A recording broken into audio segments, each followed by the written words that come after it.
Hey guys, welcome back to the channel. And today I want to talk about the Australian cost of living crisis and how it affects our regular Aussies. As Aussies, we're the backbone of this country, and to just watch this country slip by the government, to not be able to afford to get a house here in Australia is just un-Australian. It feels like the decision ever since to go from one Australian flag to like 3 flags was the beginning of the end. So I live here in Melbourne and I run a small business, and I could barely find employment in this state, right? So I had no option but to start my business, and I'm glad I did. It's a good business, and I had to pivot quickly, right? And with that, I only make a modest living. I don't make huge money. I can't afford to go and buy a house for $1 million in this state. After living expenses and bills, I can barely afford to pay for a massage. I go without a lot of things. I can't have a social life. In friendship circles, a lot of people have a lot of money because a lot of people are professionals, but there are a lot of us who just make regular money, and we're sort of priced out of even going to events or having fun. And what I find is that the more of us that are red-pilled or know what's going on are in the same boat. We find it hard to get along with people at work and to hold down a job with our opinions on what's happening with the country. There are a lot of people plugged into the matrix that don't care or see what's happening, see the decline. But for those that do, like you and me, it can be very difficult to share these same opinions with people at the workplace. So most of the time we have to go tight-lipped. We can't say too much just to hold down our jobs. COVID was the best example of this. Some people didn't hold back, and they didn't want to go and get the jabby jab, and most people did. Like 90% were just obedient. People seen it as risque to talk about their freedoms, which is crazy. Australia seems to be a country in which landscape-wise, it's beautiful, and some of the people are amazing. But then you have like 90% of people that just go along with all this bullshit, and they don't ask any questions why.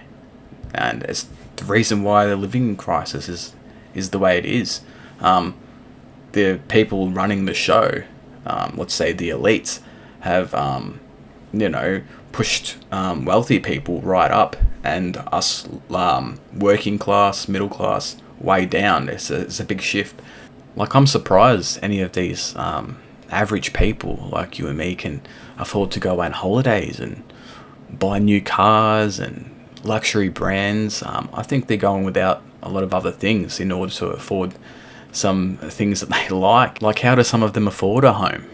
Especially with family. I've friends from school and that had a family and got kids and stuff. How do average Aussie families afford this? It's unbelievable. I don't know how they can afford a home at the end of it. Especially when the houses are going for like nearly up to like $1 million in the suburbs. A lot of suburbs around here, their houses are over $1 million.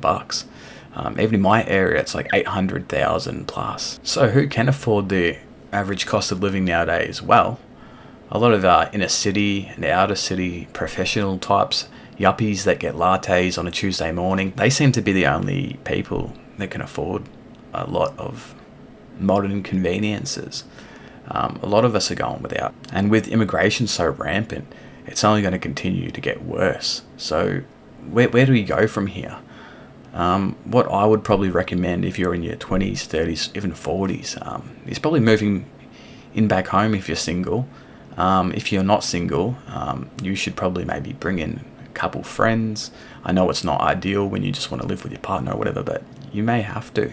Eventually, it's getting to the point pretty soon. If you're not investing or putting money away, and you're surviving, like you're just floating, you're gonna have to do some things soon, like that. Heck, you may even have to go out towards the country, more inland or further away from the main cities, and it's not ideal because we've got families that are in Melbourne, Sydney. We lose access to our families in order to afford to move out from our birthplaces. So yeah, that sucks. But even then, you have limited jobs. That becomes an issue. The houses are more affordable, but the jobs just aren't there. So unless you've got your own business, it's the only sort of time it makes sense, or you can bring your skills out there. So yeah, and you're further out from events and fun things. But then you may be able to have a proper family and start a family out in the country. I know that anywhere in close to Melbourne or Sydney, you're never going to be able to afford to have a family. If you're in your 20s or 30s, you're going to have to start to shift your mind to, if you want to have a family and wife and kids, you might have to go to the country, and that's completely fine. But it's just getting too unaffordable here for families. It's really business centric, Melbourne and Sydney. Anyway, guys, I'll leave it there. If you want to hit the like button, that'll be a great way to help get me out there. Comment your stories beneath if you can relate to this, or if you've got your own sort of Australian story. Let me know in the comment section. Share it with your friends. That'll be a great way to spread the message, and subscribe for more videos like this. All right.